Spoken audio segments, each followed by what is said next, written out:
something ordinary suddenly feels wrong. For Mia, it started with a simple party game. No boards, no candles, just a strange mummified hand, cold, pale, and disturbingly human. The rules? Hold it. Speak the words. Talk to me. And whatever you see, you have to let it in. At first, it's thrilling. Whispers in the dark, shadows moving at the edge of your vision. But the longer you hold on, the less you feel like yourself, and the more you wonder if you'll ever get your body back. That night, in a dimly lit room filled with laughter, Mia decided to hold the hand a little longer than she should have. And what came through wasn't just a spirit. It was something ancient, hungry, and impossibly cruel. And once you've invited it, it doesn't leave.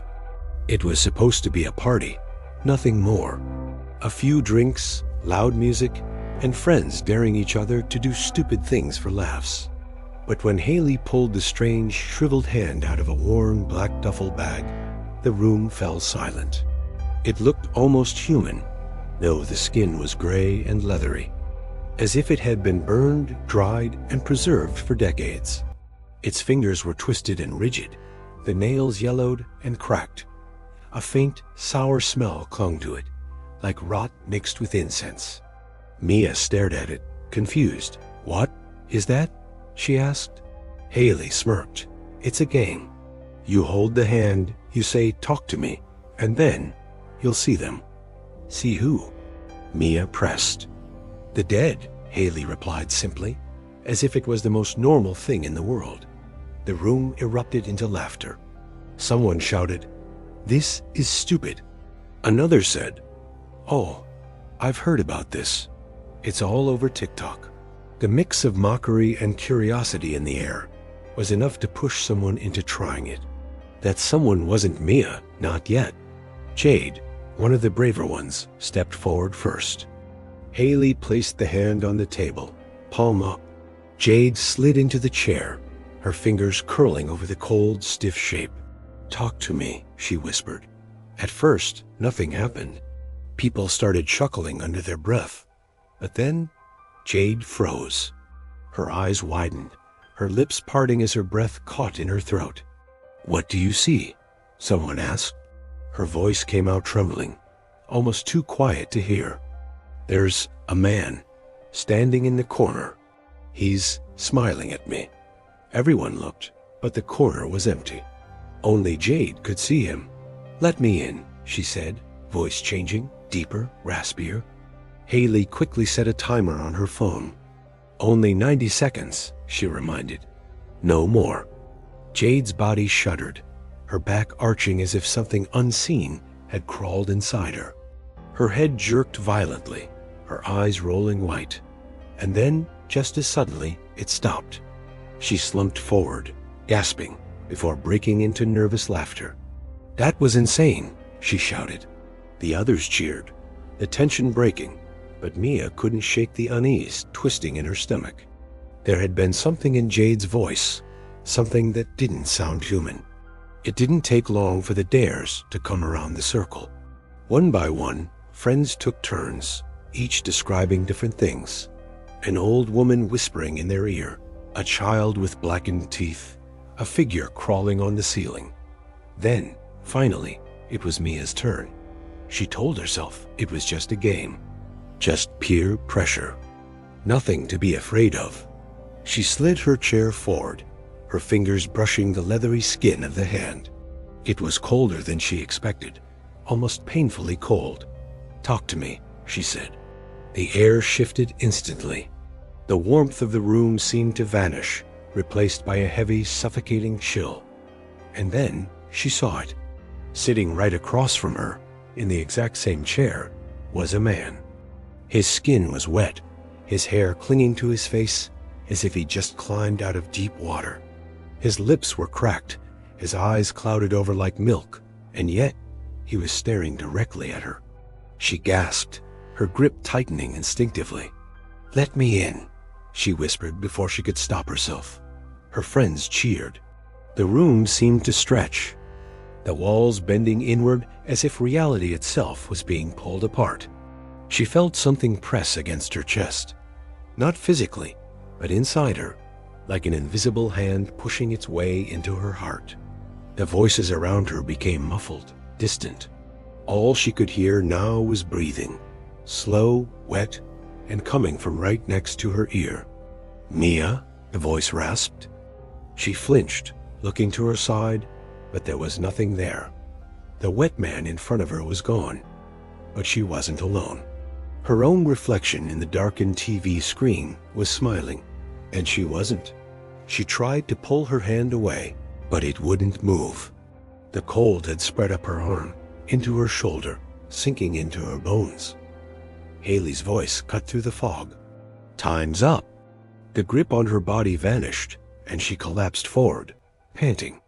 The others clapped and laughed, asking what she saw, but she didn't answer. She couldn't, because what she saw wasn't leaving her mind. When the party ended, Mia tried to shake it off. It was just a game, she told herself. Just some creepy illusion. But that night, lying in bed, she felt the mattress dip beside her. Slow, wet breathing filled the room. "Mia," the voice whispered again. Her phone buzzed with a text. No name, no number. Just 3 words. "Let me in." The next morning, Mia barely recognized herself in the mirror.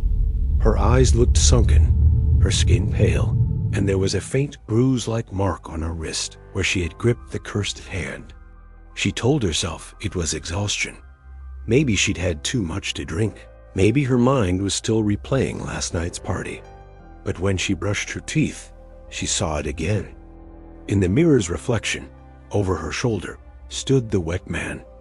His head tilted unnaturally, his milky eyes fixed on her. He didn't blink. He didn't breathe. He just stared. She spun around. Nothing. Her phone buzzed. Another unknown number. This time, a single image. Her, sleeping in bed. The photo was taken in complete darkness. But her face was perfectly lit, like a camera flash had gone off inches away. Her heart pounded. She wanted to text back, call someone, do anything, but her fingers wouldn't work. It felt as if her body was caught in invisible ice. That night, she went to Jade's house. Maybe seeing her friends again would make it all feel less real. But as soon as she stepped inside, Jade froze. "Mia, you look awful," Jade said quietly. Mia tried to laugh it off, but Jade's little brother Daniel peeked from behind the couch and said, "Who's the man with you?" Everyone in the room fell silent. "There's no one with me," Mia replied, forcing a smile. Daniel frowned, pointing to the empty air behind her. "Yes, there is. He's dripping water on the floor." Jade's face went white. They sat Mia down, and she told them everything. The breathing, the reflection, the photo. Haley, who had brought the hand the night before, listened with a strange calmness. "It happens sometimes," Haley finally said. "If you hold on too long, they get attached." "Attached?" Mia snapped. "How do I get rid of it?" Haley hesitated. "You don't. Not unless they decide to leave." The room grew tense. Outside, rain began to fall, tapping against the windows in a steady rhythm. Mia's phone buzzed again. Another photo. This time it was from right now. Her sitting on Jade's couch, looking terrified. The photo was taken from the hallway, where the wet man now stood. He began walking toward her. Only Mia could see him. His footsteps left small puddles on the carpet, each one darker than the last, as if the water was mixed with something thicker. "No," Mia whispered, backing away. Jade and Haley exchanged worried glances. The lights flickered. The smell of stagnant water filled the room. And then, Mia felt hands wrap around her neck. Freezing cold, impossibly strong. She gasped for air, clawing at nothing. "Mia!" Jade shouted, grabbing her shoulders, shaking her until the grip loosened. Mia collapsed, coughing violently. When she looked up, the wet man was gone. Haley leaned in, her voice low. There's only one way to weaken them. You have to open the door for someone else. Pass the spirit along. Mia stared at her. You mean I have to curse someone else? Haley didn't answer. For the rest of the night, Mia stayed at Jade's, but she didn't sleep. Every shadow looked like it was moving. Every sound felt like breathing. Just before dawn, Jade's brother screamed from his bedroom. They rushed in to find him crying, pointing to the corner. He was here, the wet man, he said. He's not done with Mia yet. Mia's stomach dropped. This wasn't just about her anymore. The next evening, Mia decided she had to try something, anything, to end it. She went back to Haley's and demanded they bring out the hand again. If I talk to him, maybe I can make him leave, Mia said. Haley shook her head. It doesn't work like that. But Mia didn't care. She grabbed the hand, ignoring the icy sting as her skin touched its leathery surface. Talk to me, she said. The wet man appeared instantly, closer than before, his face inches from hers. His mouth twisted into a grin that revealed rows of jagged, broken teeth. Let me in, he hissed. Mia's breath caught. But before she could speak, the room changed. She wasn't in Haley's house anymore. She was standing in black water, up to her knees. The sky was gray, endless, and the smell of rot was overwhelming. Shapes moved beneath the surface. Hands, dozens of them, reached up from the water, brushing against her legs. Faces floated just below, their eyes blank, mouths open in silent screams. And in the distance, she saw the wet man again, walking toward her. Behind him, towering in the mist, was something bigger. Much bigger. Her phone buzzed in her pocket. She pulled it out. A new message. IT's not just ME. She looked up, and the faces in the water began to smile. A deafening splash erupted behind her. She turned and saw something rising from the black water. Its shape was human, but impossibly tall, its skin gray and cracked like the hand she'd held. It leaned down, its face filling her vision. Let us all in, it whispered. Mia screamed. The sound echoed in her own ears, and then she was back in Haley's living room, gasping for breath, the hand slipping from her fingers. Everyone stared at her in silence. She was drenched, her clothes soaked through, though the carpet beneath her was dry. Haley's eyes narrowed. You stayed too long. Now they all know your name. Mia's phone buzzed one last time. This time, it was a video, taken from outside her bedroom window. In the reflection of the glass, she saw herself sleeping. And behind her, dozens of wet faces staring in. Mia didn't go home that night. She couldn't. The thought of those pale faces pressed against her window made her skin crawl. Every time she blinked, she saw them again, motionless, smiling, as if they knew something she didn't. By morning, she was sitting in a diner, staring into a cup of coffee gone cold. Her phone lay on the table, face down. She didn't want to look at it, but she couldn't stop touching it, as if holding it might keep the next message from coming. Then the sound came, a faint dripping. She looked around. The diner was empty, except for a tired waitress in the corner. But the sound grew louder, closer. She turned the phone over. New message. We're already inside. Mia's hands shook as she opened it. It wasn't a picture this time. It was a live video feed from her own eyes. She saw herself from behind, sitting at the diner booth. Something was standing just inches away, filming. She spun around.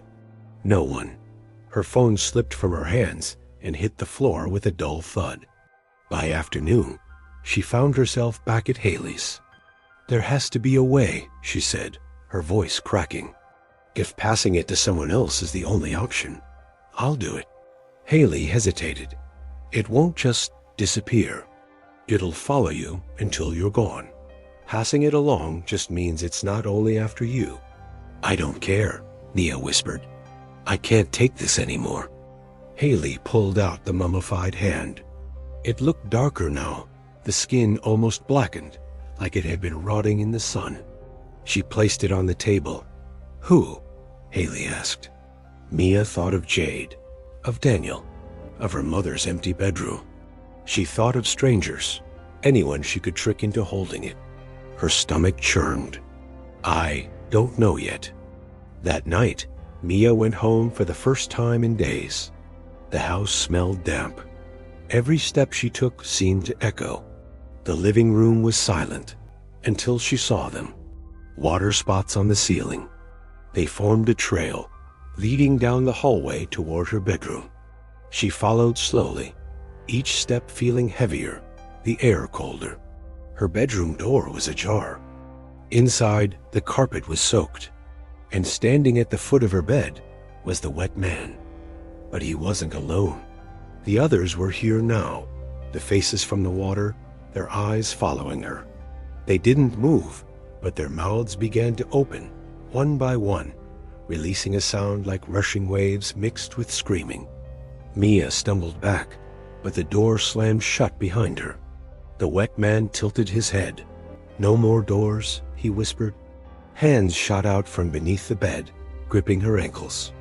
She screamed, kicking wildly, but more hands came from the walls, the ceiling, dragging her toward the floor.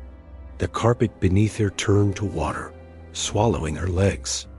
She thrashed and gasped, trying to stay above the surface, but the room around her dissolved into black water and endless mist. She was back in that place. This time, the towering figure was closer. She could see its face, not just cracked skin, but thousands of tiny, twitching mouths all over its surface. They whispered her name in perfect unison. Mia, let us all in? She shook her head violently. No. The figure reached into the water, pulling something from beneath the surface. It was the hand, the same mummified hand she'd held. Only now it was alive, its fingers twitching, nails scraping against her arm. It shoved the hand into hers. Her own fingers locked around it against her will. Say it, the figure hissed. Mia tried to resist, but her lips moved on their own. Talk to me.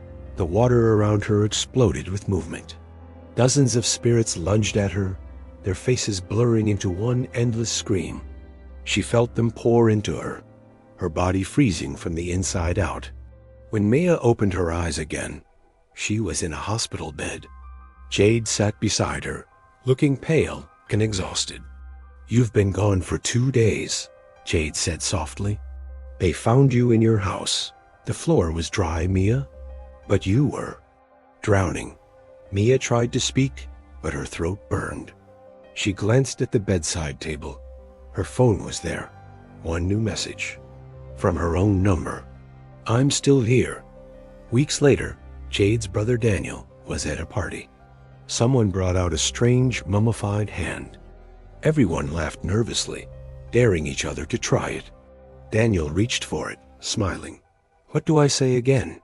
The boy next to him grinned. Talk to me. Daniel took the hand. And somewhere, deep in the black water, dozens of voices whispered in perfect unison. Welcome back. And remember, if someone ever hands you the cursed hand, don't hold on too long, because once they're in, they never leave.